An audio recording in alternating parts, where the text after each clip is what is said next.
बोलिए मैडम। वकील साहब, हम आर्मी फैमिली से हैं। मेरे शौहर अनवर बॉर्डर पर लड़ते हुए शहीद हो गए थे। उनकी इस बहादुरी और शहादत के लिए सरकार की तरफ से हमें 16 एकड़ जमीन खेती के लिए दी गई थी, लेकिन एक बिल्डर ने वो जमीन हड़प ली है। उसने वहाँ पर कब्जा कर लिया है। मेरे दामाद ने आवाज उठाई तो उसे घसीट कर ले गए। ये तो नाइंसाफी है। पुलिस ने कुछ नहीं किया? पुलिस, एमएलए सब उससे बहुत डरते हैं वकील साहब। किसी ने कुछ नहीं किया। मैं करूंगा। लाइए फाइल दीजिए। उन्हें तो मैं घसीटते हुए कोर्ट लेकर जाऊंगा। नाम क्या है उसका? मसूद पहलवान है उसका नाम।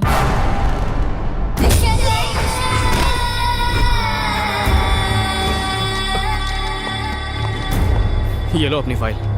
देखो बहन, मसूद के खिलाफ मैं ही क्या शहर में कोई केस नहीं लड़ेगा। मुझे माफ कर दीजिए। हम बहुत उम्मीदें लेकर आए थे। देखिए मैं कुछ प्लीज भाई साहब, मेरे शौहर को बचा लीजिए। एक ऐसा वकील है। उठो बहना, तुम्हारी मदद सिर्फ श्रीपति ही कर सकता है। कोर्ट जाना उसे पसंद नहीं, बहस करना उसकी आदत नहीं, पर वही आपकी मदद कर सकता है।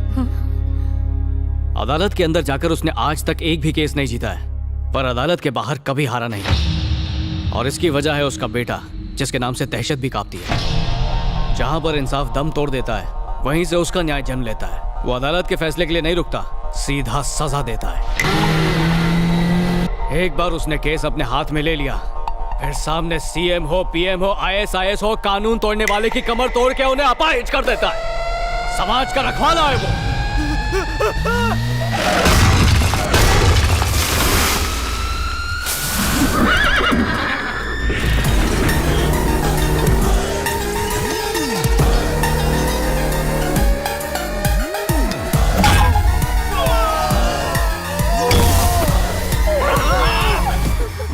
घबराने की कोई जरूरत नहीं। मेरे बेटे की एंट्री मतलब इन बदमाशों को डिसेंट्री।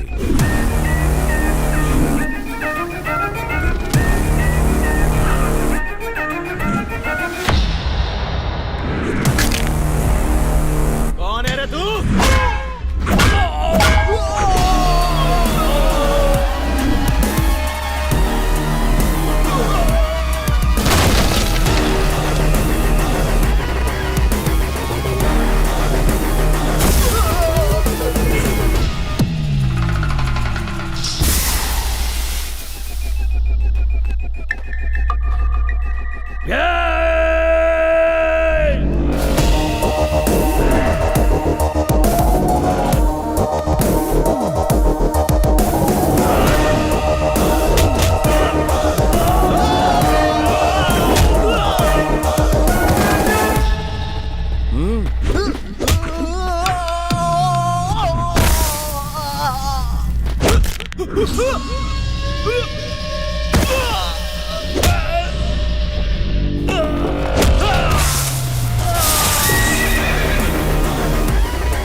अरे बाप रे, गए काम से। अब इनका क्या होगा?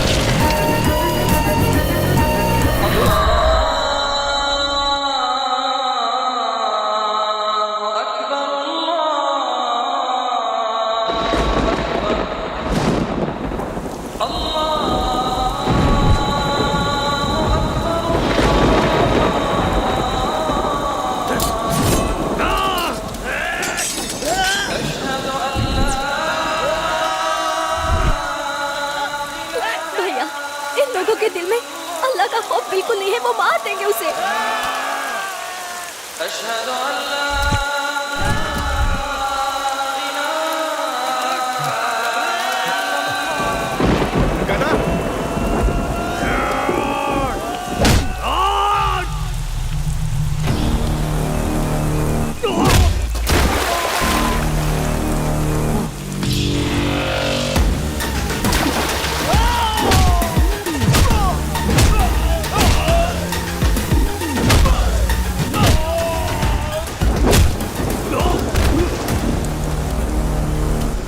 मुझे मार रहा है?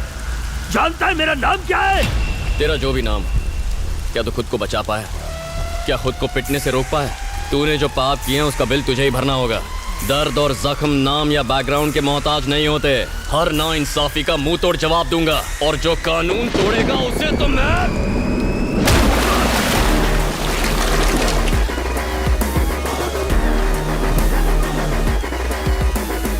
अरे बहन जी, कोई जरूरत नहीं, बिल्कुल मत घबराइए। ओके बेटा, तुम्हें चोट तो नहीं लगी ना?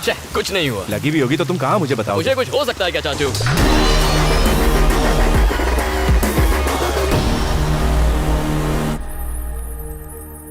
जयप्रकाश, तुमने अपने लोगों का भला करने के लिए और गांव में विकास के काम शुरू करने के लिए नौकरी से वॉलंटरी रिटायरमेंट लिया।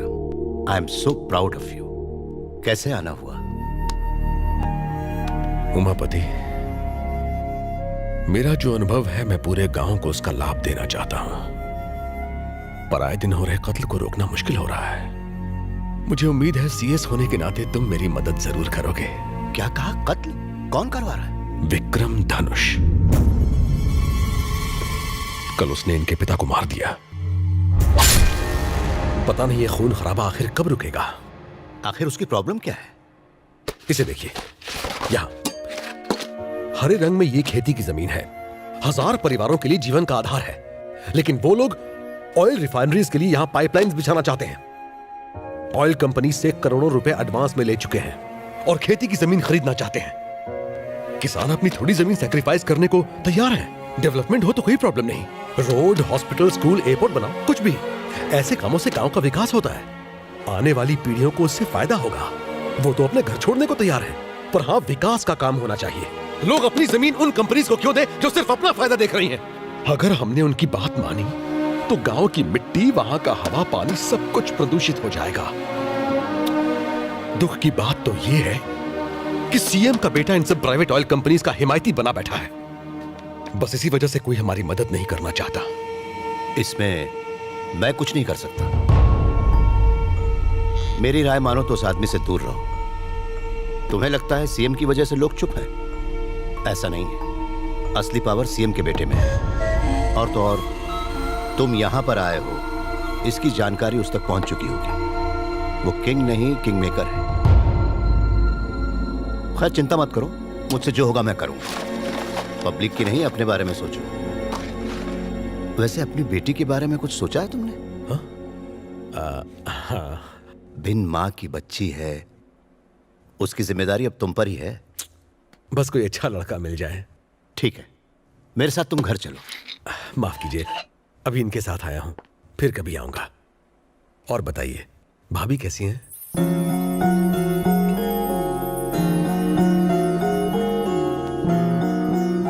ओ महेश, कहाँ छुपा बैठा है रे तू? छे, कल मुंही मोटी भैंस, इसके दिमाग और शरीर दोनों की चर्बी उतार दूंगी। गोरी भैंस। ओ मेरी औलाद, तू यहाँ है? दादी सासू, क्या बना रही हो? दिखता नहीं, नाश्ता बना रही हूँ। नाश्ता बना रही हो? थोड़ा सांभर भी डालो ना। जहर भी डालूं ताकि तुझसे भी छुटकारा मिल जाए। कुछ भी कहो, सांभर का जवाब भी। Sambar is the king. और तू चुड़ैलों की क्वीन। गुलाब की कली, मैं ऑफिस जा रहा हूँ। हाँ, अरे ओ हड्डे हराम, हाँ? लड़की देखने गया था तो आंख पे काला पट्टा बांध के गया था। कलर और वजन देख के फिसल गया होगा, जो इस आटे की बोरी को हमारी गर्दन पे रख दिया। आपकी तकदीर तो अच्छी है, मेरी तो गई गुजरी है। तेरे को क्या तकलीफ? मैंने एक शर्त रखी थी कि ससुराल में खड़ूस दादी नहीं चाहिए, पर जब मैं यहाँ आई और मैंने आपको देखा तो मैंने कहा मैं ये शादी नहीं करूँगी। इतना नाक लगा रही थी तो क्यों की शादी? इन्होंने झूठ बोला ना। क्या झूठ बोला रे? इन्होंने मुझसे कहा आप 6 मंथ्स में टपक जाएगी, पर ये देखो 9 साल हो गए। मेरे मरने की राह देख रहा है? देसी घी खाया है मैंने। मेरे बेटे को किसी की नजर ना लगे, सारी पूरी नजर उतर जाए। भले ये बाहर से लड़ाई झगड़ा करके आए, पर नजर तो ऐसे उतारती है जैसे जंग जीत के आया हो। धीरे बोल, नहीं तो वो कद्दू उठा के तेरे सर पे ही फोड़ देगी। गणेश मेरे बड़े बेटे की औलाद है, लेकिन ये दोनों इसे अपना बेटा मानते हैं। इसके प्यार में कमी ना रह जाए, इसलिए अपनी औलाद नहीं होने दी। बाप रे पापा। एक बात बताओ, एक आम वकील अदालत में केस लड़ता है और अपने क्लाइंट को न्याय दिलवाता है, पर तुम केस तो ले लेते हो, लेकिन अदालत में केस न लड़के बाहर इससे लड़वाकर न्याय भैया वो दिलवाते। केस थोड़ा हटके था। कल तुमने एक कॉन्ट्रैक्टर को मारा। उसने जमीन पर कब्जा किया था। वो कोई मामूली आदमी नहीं है। हमने तो नेक काम शर्म किया। आनी चाहिए तुम्हें। ये ले बेटा। बाहर मेरी सब सुनते हैं लेकिन घर में कोई सुनता ही नहीं है। मीठा खिला रही हो, मोटा हो जाएगा। आप होगे, ये थोड़ी ना होगा। लड़ाई करके आया है ना, पी लेना। ऐसा लगता है जैसे दांडी यात्रा से आया है। क्या हुआ जी? क्या बताऊं क्या हुआ। इसे आईएएस बनने को कहा तो मना कर दिया, फिर सीए करने को कहा तो कहने लगा भाई खातों में मुझे कोई इंटरेस्ट नहीं है। फिर मैंने कहा लॉ ही कर ले भैया, तो वो भी ढंग से नहीं कर पाया। डिग्री तो मिल गई ना भैया। अच्छा तीर मार लिया। और ये मिलिट्री में गया, वहां कई मेडल्स जीते, लेकिन प्रमोशन मिलने से ठीक 5 मिनट पहले नौकरी छोड़ दी। मिलिट्री बाहर के दुश्मनों से लड़ती है, लेकिन देश अंदर से खोखला हो चुका है। किसी को तो उसे ठीक करना ही होगा। मैं करूंगा। तेरा दिमाग तो खराब नहीं हो गया? Excuse me sir. आ गया। नमस्ते सर। नमस्कार। नमस्ते सर। नमस्ते। तुझे हिब्रू भाषा में कहूँ? नमस्ते। नमस्ते। अरे पद्मा आ गई, चल सांभर खिलाती हूँ, चल। बिल्कुल सही समय पर आए हो। 10 सालों से तमाशा फ्री ऑफ चार्ज देख रहे हो। 25 साल तक गधे को चने खिलाओ तो भी वो घोड़ा नहीं बन पाएगा। एक पंक्चर टायर में कोई हवा भर सकता है क्या? ऐसा ही इसका हाल है। इसे एग्जाम हॉल में किताब भी पकड़ा दो तो भी ये पास नहीं हो पाएगा। अगर मिट्टी में पानी डाला जाए तो सिर्फ कीचड़ ही बनेगा ना। कुम्हार उससे मटकी ना बना दे तब तक सिर्फ गंदगी ही करेगा। गूगल बाबा का सौतेला चेला हूँ, इसीलिए सबकी खबर रखता हूँ। सच की डकार अपने आप निकल आती है। यू कंटिन्यू, इससे कोई फर्क नहीं पड़ता। सर सर सर प्लीज इसे नाकारा मत कहिए, इसे बुरा लगेगा, खासकर जब ये सच में नाकारा हो। कुछ ढेठ लोग बुरा भी नहीं मानते। और अरे दुखी मत होइए, आप लकी है कि आपका बेटा आपकी इतनी रिस्पेक्ट करता है। अभी 3-4 दिन पहले की बात है, मेरे घर के सामने 15वीं या 16वीं सिगरेट पी रहा था। उसी वक्त आपकी कार को आते देखा, इसने उसी वक्त सिगरेट नीचे फेंक दी और फिल्मी स्टाइल से सिगरेट को पैर से बुझा दिया। मेरे गार्डन से तुलसी के पत्ते तोड़कर बकरी की तरह चबाने लगा। फिर आपके सामने पहुंचा। बदबू को छुपाने के लिए सर इसने तुलसी खाई थी। देखो बालक, यहाँ बुद्ध मंदिर है। लॉर्ड बुद्ध जी का एक हाथ पेट पर और दूसरा हाथ आसमान की तरफ है। जानते हो इसका मतलब क्या है? बात पेट में नहीं रखी तो सीधा ऊपर। एकदम करेक्ट है। आपका बेटा इशारों में बात समझाना जानता है। जोक्स मारना छोड़ो, अंकल से कुछ सीखो। सॉरी सर, मैं उतना भी महान नहीं हूँ। मुझे ऊटी में एक इंपॉर्टेंट काम है, मुझे वहां सर्वे करना है, भैंसों की रिपोर्ट बनानी है। मेरी वाइफ को लाया हूँ, प्लीज उसे इसके साये से भी दूर रखिए। मैं उससे मिलकर निकलता हूँ। क्या बात है पद्मा, इतना मुंह क्यों लटका रखी है? पति टूर पर जा रहा है इसलिए? अरे वो महेश की तरह छोटा बच्चा थोड़े है ना, बुढ़ा हो चुका है, बॉडी पर तो झुर्रियां भी हैं, टकला भी हो गया है। तो वो घर पर रहे या बाहर, तू उसके लिए अपनी जवानी क्यों बर्बाद कर रही है? इधर कान ला, वो पका हुआ आम कभी भी टपक सकता है, किसी और को क्यों नहीं ढूंढती? इज्जत का फालूदा। ऐसा मत बोल, मेरे पति परमेश्वर हैं। ए पागल है क्या? मैं कौन सा कह रही हूँ कि इस बुड्ढे से तलाक ले ले। समझा कर, एक घर के अंदर एक घर से बाहर। सत्यानाश, वो भी गुजर जाएगी। थोड़ा कम खाया कर, नहीं तो अपनी किसी के सामने अपने बेटे की बेइज्जती करना अच्छी बात नहीं। अरे सूख जाएगा। गणेश इधर आओ। जी पापा। तुम जयप्रकाश अंकल को जानते हो ना? कुछ याद है तुम्हें? आईएएस थे जिन्होंने वॉलंटरी रिटायरमेंट हाँ, ली। हाँ, हाँ। उनकी एक बेटी भी है। अपने चाचा के साथ जाओ और उस लड़की को देख लो। पापा मैं नहीं जाऊंगा, आप सब चले जाओ। मैं इसलिए तुम्हें भेज रहा हूँ कि लड़की तुम्हें देख के पसंद करे। हाँ? तुम्हारी रजामंदी जरूरी नहीं है। फिर से बेइज्जती। आप टेंशन क्यों लेते हो भैया?